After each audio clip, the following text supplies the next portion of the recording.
Okay, so we'll be reading Srimad Bhagavad Gita, chapter 3, text 41.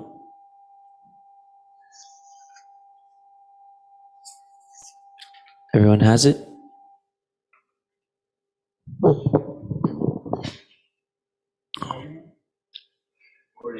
41.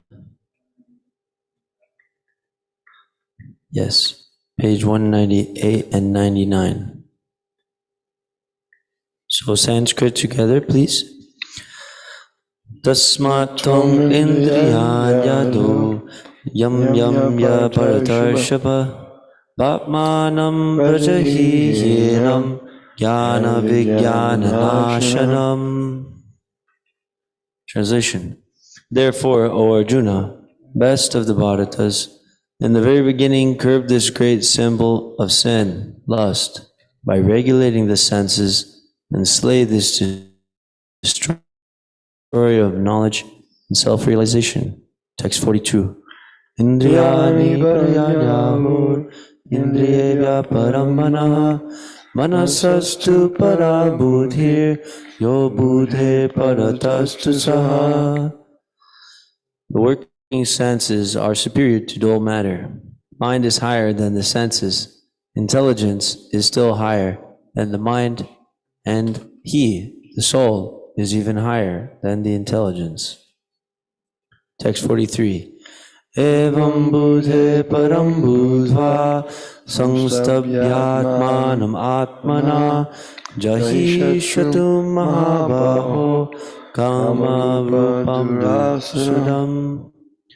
Thus knowing oneself to be transcendental to material senses, mind and intelligence, one should control the lower self by the higher self, and thus by spiritual strength conquer this insatiable enemy known as lust. Chapter 4, text 1. Shri Bhagavan Uvacha Imam Vivasvate Yogam Proktavan Aham Avyayam Vivasvan Manape Praha Mano Ikshva Kave Bravit.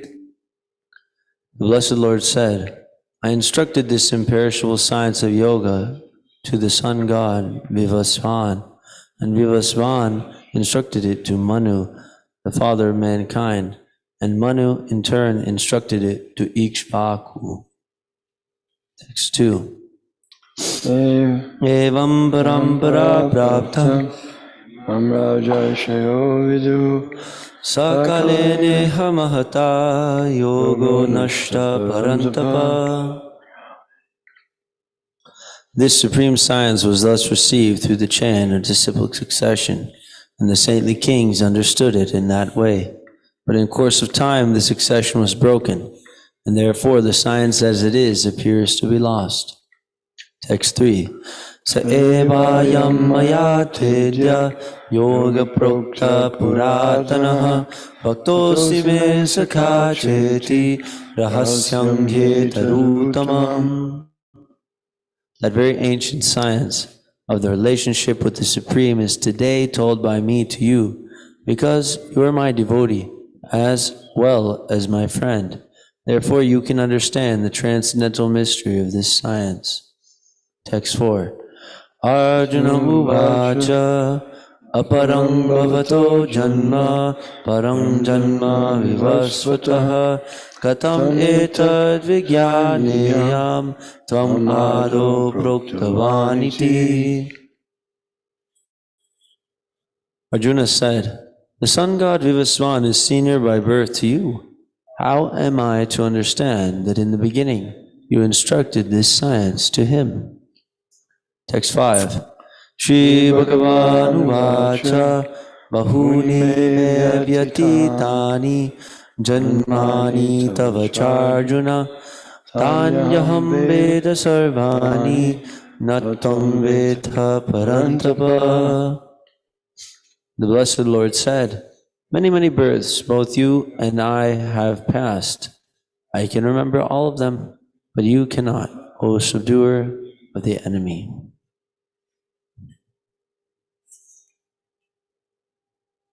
Text 6. Ajopi san avyayatma bhutanam ishwaropi san prakritim swamadhishtaya sambhavam yatma mayaya. Although I am unborn and my transcendental body never deteriorates, and although I am the Lord of all sentient beings, I still appear in every millennium in my original transcendental form. Text 7.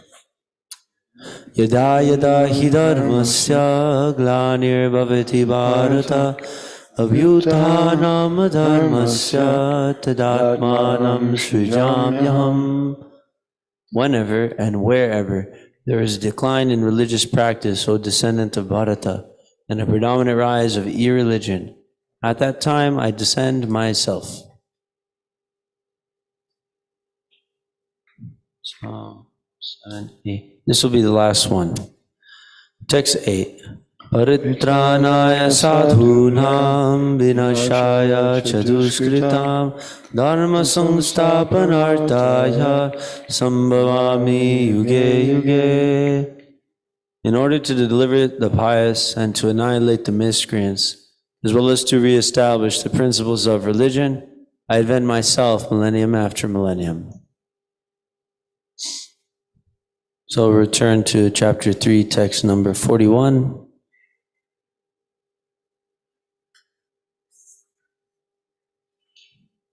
Translation, page 200. Therefore, O Arjuna, best of the Bharatas, in the very beginning curb this great symbol of sin, lust, by regulating the senses, and slay this destroyer of knowledge and self-realization. Purport.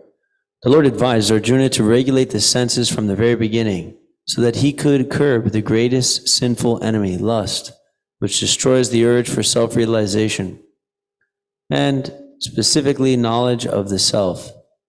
Jnana refers to knowledge of self as distinguished from non-self, or, in other words, knowledge that the spirit soul is not the body.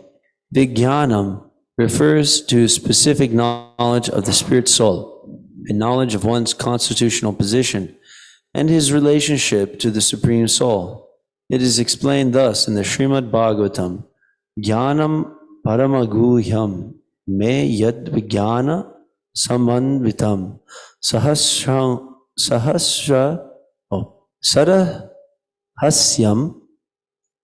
tad angam cha grihana gaditam maya. Quote, the knowledge of the self and the Supreme Self is very confidential and mysterious, being veiled by Maya. But such knowledge and specific realization can be understood if it is explained by the Lord Himself. End quote. Bhagavad Gita gives us that knowledge, specifically knowledge of the self. The living entities are parts and parcels of the Lord, and therefore they are simply meant to serve the Lord. This consciousness is called Krishna consciousness. So, from the very beginning of life, one has to learn this Krishna consciousness, and thereby one may become fully Krishna conscious and act accordingly. Lust is only the perverted reflection of the love of God, which is natural for every living entity. But if one is educated in Krishna consciousness from the very beginning, that natural love of God cannot deteriorate into lust. When love of God deteriorates into lust, it is very difficult to return to the normal condition. Nonetheless, Krishna consciousness is so powerful that even a late beginner can become a lover of God by following the regulative principles of devotional service. So, from any stage of life, or from the time of understanding its urgency, one can begin regulating the senses in Krishna consciousness, devotional service of the Lord, and turn the lust into love of Godhead, the highest perfectional stage of human life. So, Arjuna is being advised to regulate the senses, and lust actually disturbs knowledge of the self as distinguished from the non-self, meaning knowledge of our identity as spirit soul, which we eventually understand means that we are a servant of Krishna, that we can know aham brahmasmi, that I'm spirit soul, but higher than that realization is, what does a spirit soul do? What is the occupation of a spirit soul? And that can be found in the verse, which is that Jiva Swarup Krishna, Jiva Swarupa Hoy Krishna Nityadas, that we are eternally a servant of Krishna. And, or the spirit soul, the individual living entities are servants of Krishna. And this is disrupted by unregulated senses or participation in the activities of lust or sinful activities. And we heard that we're covered by different degrees of this lust. And how do we regulate these senses? Well, Prabhupada made a point that as soon as we understand the urgency, then we can start. And so Prabhupada also describes just above that in the Srimad Bhagavatam it says, you can understand who you are and who God is, or the urgency of Krishna consciousness from Krishna. He explains that himself. So Prabhupada, sometimes he would bring up these points like, we are wondering, who is God? Where is he? I can't see him. What's the proof? And things like that. But it's very simple, that if that person explains to you who he is, then you can understand nicely. If Krishna explains who he is to you, then you can know at least that much. He says you can understand me if you render some service. And you can do that. He says, or the Lord cannot be understood by the blunt senses and mind, but he can be understood by service. That if we serve him, and so we are parts and parcels of the Lord. Krishna says in Gita that Mamai Vangsho Jiva Loke Jiva Bhuta Sanatana, that all these individual living entities, they're my eternal parts and parcels. So from the very beginning, we should live in reality. It means that we should do our occupational duty, is to serve Krishna. That's stated by Prahlad Maharaj in the 7th canto. He explains to his demoniac, or the sons of the demons, in his classroom. And he tells them, from the very beginning, you should actually start serving Krishna. And Prabhupada in those purports talks about some of these things that we should learn from the very beginning of life, to hear, chant, and remember. And in all the schools, colleges, universities, and in the homes and the churches, we should learn the importance of hearing the glories of the Supreme Lord. And that's the function of this Krishna consciousness movement, is to help people understand the necessity and the supreme benefit which is obtained by hearing such glories of Krishna from himself. This Vedic literature, this Vedic literature in one sense is his incarnation. That's stated in Bhagavad Gita chapter 15, text 15. Vedashta sarvar aham eva vedya. That he is actually also coming to us in the form of the Vedas. And in the purports of that, Prabhupada mentions that's one of his forms. And we understand from the Bhagavatam that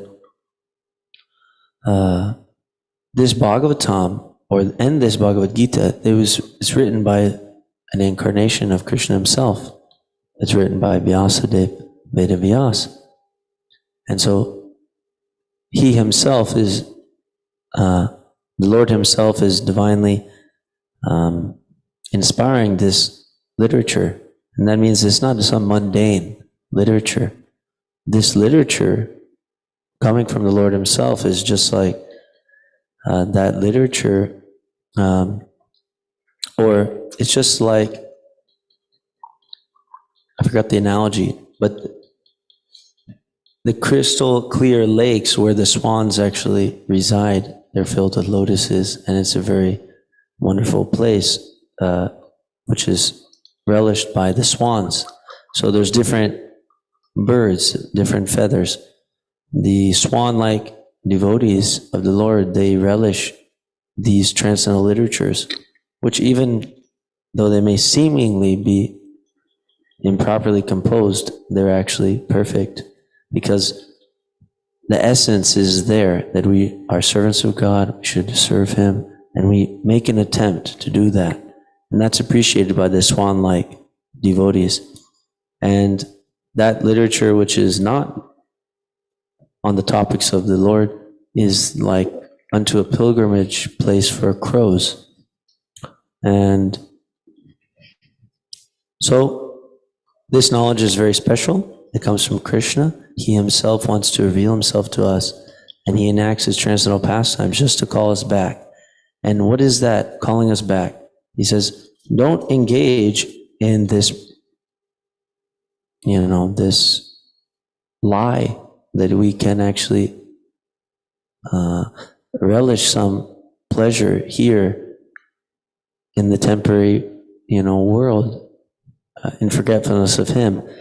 Of course, the acharyas say there is a little pleasure in this lust, in this sin or material activity, but it's basically nothing.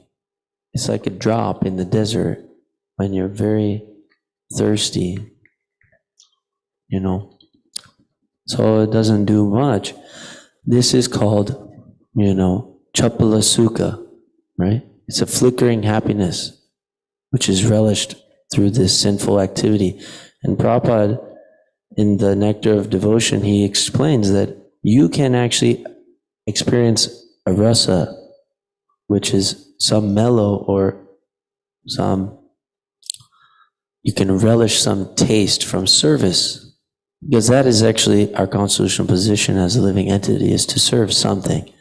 If we don't have a God, we don't serve Krishna.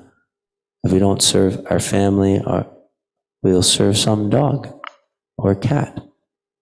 So we can see it's very practical. And because we love to serve and we get some pleasure from that service. And so there's nothing wrong with that. But what Prabhupada mentions is that service or that flavor which is relished to some temporary personality in relation to this body, like my friends or my family or my nation. It's in relation to this body. That's called temporary, because at the end of this body, then I'll be forced to go on. So that my will be different. But you can actually experience bhakti rasa, which is an eternal rasa, eternal flavor. And if you learn the art from a guru, from somebody who knows the art, then everything you do can become eternal, amrita, which means eternal. And that is how we can actually become a lover of Krishna, is we just constantly, 24/7, engage in eternal activities in experiencing bhakti rasa. Then that is the spiritual world. And we will develop our love for Krishna in that way. Actually, it's said in the Chaitanya Charitamrita that when we try to serve our own senses, that's called lust. And we try to serve Krishna's senses, that's called love. And so it's just, we're habituated to serving our own senses, even though it never works out and it's always flickering pleasure that we experience. And what's interesting is that from any stage of life, we can immediately take to transcendental loving service to Krishna. There's no bars. Everybody can participate. We saw, there's one gentleman, I don't know how he came here, but he came here. Last time he came, he was very disturbed. And this time he was less disturbed. And he knew he wanted to take a lot of prasadam. Haribo. You know, and he was a little bit more subdued, you know. And last time we chanted with him, or we chanted to him, and we could see something happened to him, you know. Something was different this time around. And we see that we have a few friends that come and they have been getting purified by prasadam, kirtan, bowing down for Srila Prabhupada. Everybody loves to bow to Srila Prabhupada. They come here and they say, he came here to Prabhupada and did something like this, you know. Give some respects to Prabhupada. So, what is that? That's the beginnings of his service. He left us one glove. So this is the beginning of his service. Anyway, he chanted and he ate prasad, so that's the real beginning. But we have to transform this lust into love, and anybody can join this process. Everybody is welcome to serve Krishna in their own capacity. We may not have facilities for everybody to serve Krishna in the same way, but everybody can chant and dance and take prasadam. And those are the prime methods for this age. So we're very thankful to Lord Sri Chaitanya Mahaprabhu and Lord Nityananda for giving us this sublime process. Kevala Ananda Kanda, it's simply blissful process to curb the greatest sinful enemy, lust, which destroys the urge for self-realization. So, Hare Krishna. So thank you, devotees. Maybe we can have some discussion. Anything? Krishna Bhagavan, Prabhu.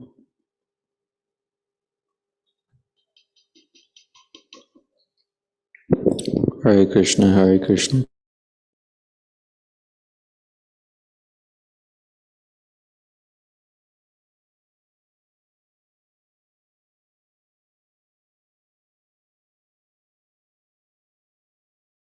In the purport, when it said that this, or maybe in the verse, this lust curbs the progress of self-realization. What is it? Yeah. It says, lust, which destroys the urge for self-realization. Right, destroys the urge for self-realization. It's a really powerful statement. Krishna mentioned earlier in the second chapter, well, the later verses, but he says that Bhagaishvaya prasaktanam tiyaparita chetasam evasyatmaka buddhir samaranavadiyate, that this bhoga, this desire for sense enjoyment, which is motivated by lust to fulfill one's lusty desires. If one is bewildered by such a thing, then this resolute, or this resolute determination or samadhi, this fixedness in devotional service, it can't take place. It's not possible. So I was just thinking about that verse from that statement, that it curbs the urge for self-realization, because material enjoyment and spiritual advancement go ill together. There's another comment Srila Prabhupada makes. It's like the analogy, right, of pouring, water on a fire, like wetting wood, you know. When you wet wood, the more and more it gets wet, the less and less chance there is going to be some spark of fire of devotional service. So the more we engage in sense gratification, which is stemming the activity, stemming from desires, lusty desires to enjoy, then we are just continually wetting the wood. And the chance for, or the determination for spiritual progress diminishes, because one who's enjoying their sense gratification or desiring to enjoy, they're identifying with the body, because the body is made up of senses. And the body's senses are demanding sense objects. And by gratifying those sense objects materially, then we are identifying more and more deeper on the bodily platform. This is the ahankara, this false egos.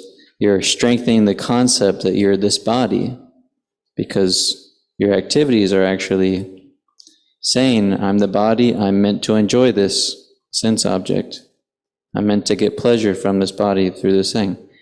Now, Krishna consciousness is so amazing, Bhakti Yoga, it's using your senses in the service of the Lord, in the service of Krishna. So we use our senses to perform spiritual activity, and then we get to enjoy, you can't really say spiritual sense gratification, because they're like contradictory terms, but in one sense it is, because we're serving Rishikesh, the master of the senses.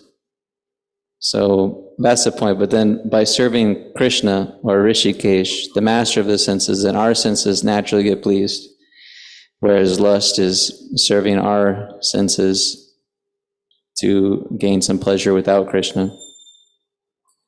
And we enjoy.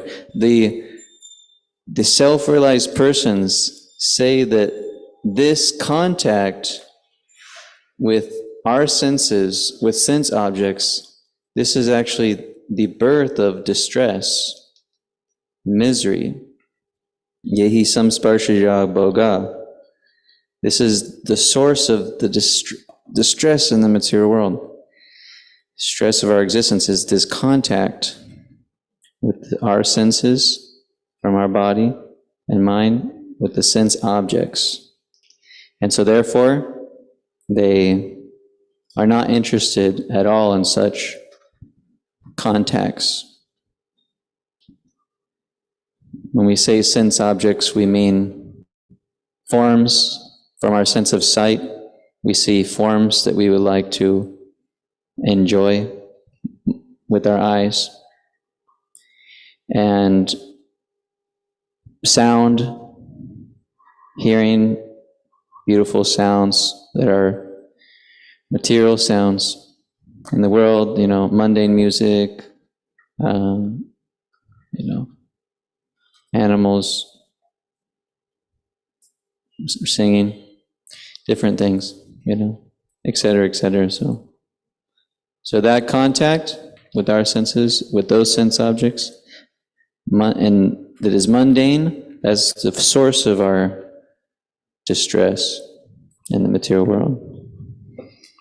But that same contact, that same contact with our senses and a sense object, which is utilizing in the service of the Lord, actually purifies you and makes you happy. So this is the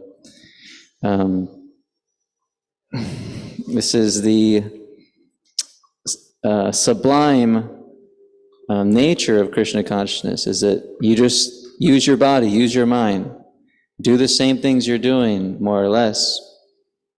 Of course, not sinful things, but just add Krishna.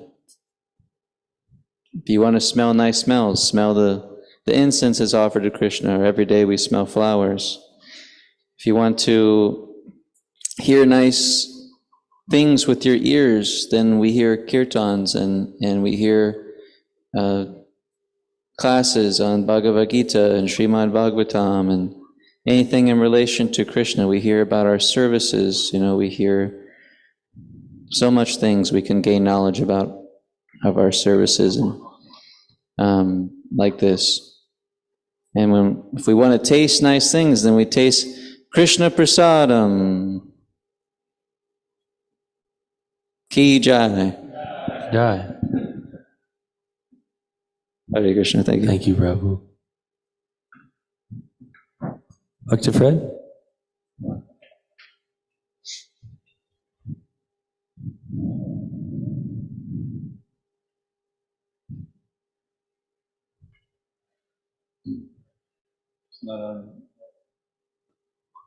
Hare Krishna. I just wanted to say, honestly, thank you for that description, because it's like you explained how to achieve a higher taste and what a higher taste actually is. Because it's like you come into this form and you have a low taste. So you have to be fortunate to meet someone that can direct you towards the higher taste, because everyone is just innately directed toward the lower taste. So it's like Krishna, Rishikesh, as you said, is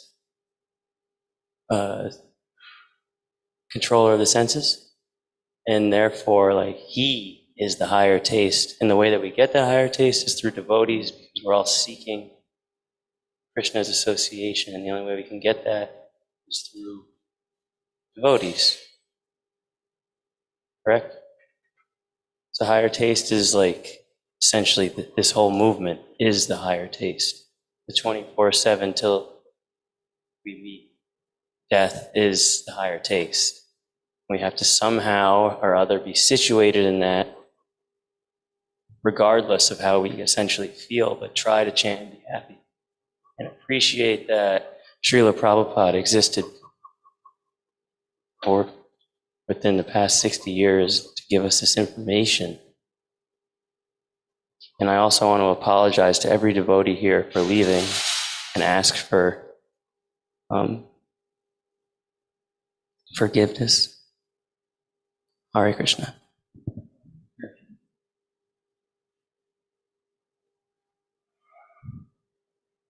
Hare Siddhanta Prabhu.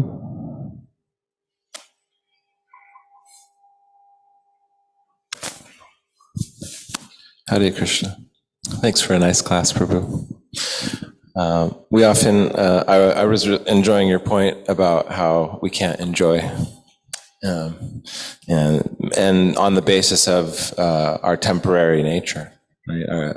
We can't enjoy separately from Krishna, right? And then oftentimes we say, well, Krishna's the only enjoyer. Then someone might challenge us on that and say, well, how exactly is Krishna the only enjoyer, right? Because it sounds a little bit extreme to some. And then in this chapter 4, verse 5, we get that answer that many, many births, both you and I have passed. I can remember all of them, but you cannot, O subduer of the enemy. So because Krishna has been present through all of the different circumstances and will remain present without any fallibility as a Achyuta. I mean, he can't be covered by his own energies. And so that's the substantiation of why he's the only enjoyer. But one of the aspects of how Krishna enjoys is, and part of what makes him the supreme enjoyer, is that he doesn't have to do it all directly. He has so many indirect agencies that he's enjoying through as well, in Mahavishnu setting up the whole material creation, and then all the 3 different Purusha avatars. They're doing a lot of the work, you could say, of the material maintenance. So there's some points that came to mind. Maharaj? He's the only enjoyer because he's the only direct enjoyer. Everything has to go through him. If he's satisfied, then we can be satisfied. Just like the hand cannot enjoy the food directly, it has to go through the stomach. So the stomach is the direct enjoyer, and the senses, they can enjoy subsequently. Similarly, he's the supreme enjoyer, he's the beneficiary of all activities. everything should be offered to him. And when he's satisfied by one's service, then the devotee becomes satisfied. He becomes an enjoyer through Krishna's mercy.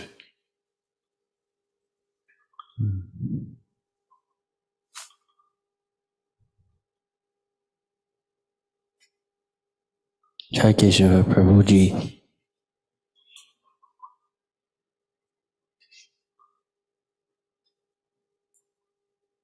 Hare Krishna. Thanks for your nice class.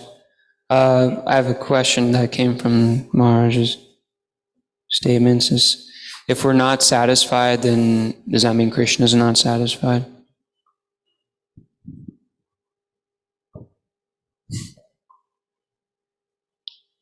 Krishna is always satisfied.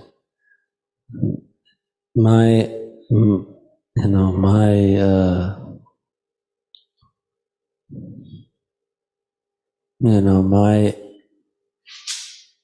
lack of satisfaction doesn't disturb Krishna's pleasure, He's always going to have a good time. If I don't want to have a good time, he says, okay, I'm sorry about that in one sense, but he's not going to stop enjoying, He's always enjoying in relation or in association of his pure devotees. And he's inviting us. In one sense, he does experience some pangs because he knows that we're suffering. He has supreme compassion. He's Jivadaya. He's so merciful to the fallen souls. And he's so merciful that we heard in chapter 4 that he comes personally, to come and remind us that he's there and that we are his servants, and we won't be happy without his service, even as much as we try. So, his enjoyment can't ever be checked,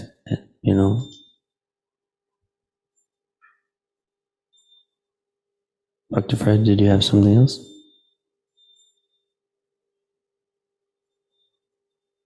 Hare Krishna. I was wondering, it's kind of like what he said, but when we're not satisfied, is that Krishna's mercy so that we can, it's said that, Brahma prayed, why don't I have 1,000 ears and 1,000 eyes, I think, so that I can hear and chant the glories of Krishna and relish that sweet taste, So I'm wondering if when we're dissatisfied with how we've put our service out there, but we continue, if that's Krishna's mercy, so that we're not I guess I'm asking, should we be satiated?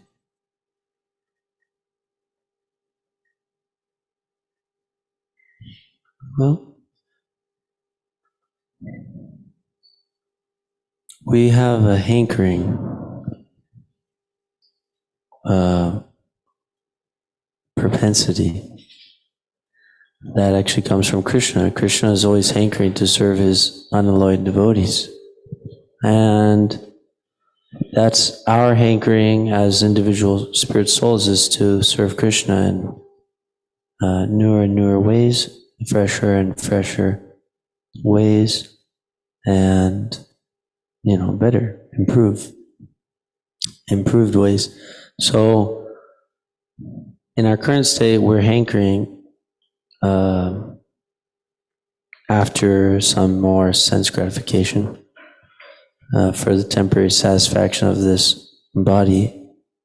But the devotee, even though he is serving Krishna, the hankering for such service only increases more and more.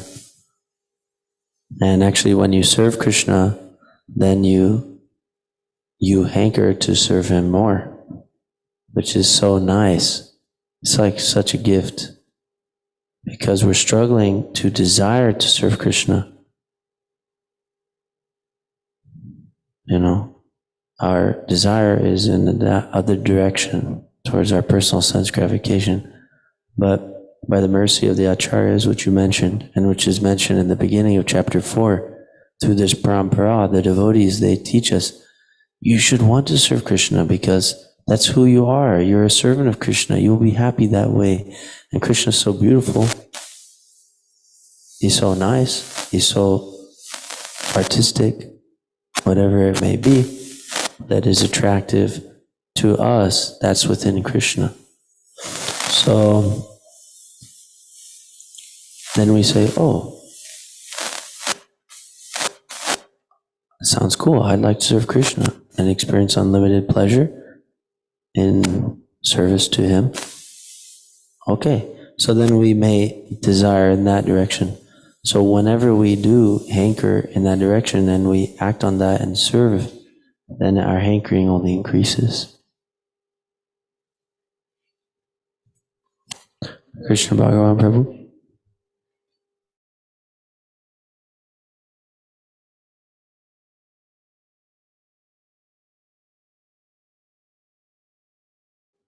And one conversation is transactions between master and servant. And he went on to say that the difference between material service and spiritual service is that the more you serve in a material way, like the more you serve masters like your boss or your wife or husband or et cetera, only on the material level, you become tired. But when you serve Krishna, more and more, you get more and more energy and you want to serve Krishna more and more and more. It's always increasing. There's no satiation, no tiredness. But anyway, I just want to share that. But I wanted to pry into this question more that Jai Keshava asked, because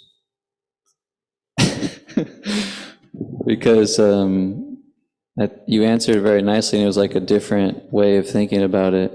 But I also wanted to pry in a little further because I'm wondering, like, if we're not satisfied, there might be times where we feel like we're displeasing Krishna, So is Krishna ever dissatisfied with us? Not like dissatisfied in himself, because he's Atmaram, but is he ever dissatisfied with us? And I was just thinking about it, and it seems that he's always Ananda Chinmaya Rasa, he's always blissfully performing pastimes. So in cases where he even is angry, like with Nrsingadev, he's angry with Hiranyakashipu. Of course, it's not necessarily his devotee in that form, but he's in that pastime, he's angry, but he's actually Ananda Chinmaya Rasa. He's blissfully performing this anger. So I'm wondering, like, okay, he might be dissatisfied or mad at us for doing something. If that's so, is that just transcendental? It's transcendental, it's not material. His dissatisfaction with us for being such nonsense is transcendental.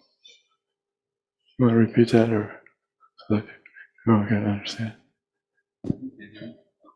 Okay. So yeah, all of he has all the emotions, and dissatisfaction is certainly one emotion he has. He knows every living entity. He's dissatisfied. That's why he says, all you fools and rascals, wake up, come back to me, come home, stop this nonsense, stop trying to be the enjoyer, stop trying to be he told Arjuna, while speaking learn the words, you're mourning for but is not worthy of grief. Why are you doing that? He's chastising, he's upset. Why does he tell? Why does he tell Pondraka? He says, yeah, all right, he told me to give him my weapons. Here comes my Sudarshan chakra. So there's it's anger, but it's not material anger. It's dissatisfaction, but it's also transcendental. All Krishna's emotions are transcendental and good for everyone. His dissatisfaction is wonderful. It's the greatest thing in the world. That Krishna is not satisfied until we come back to home, back to Godhead.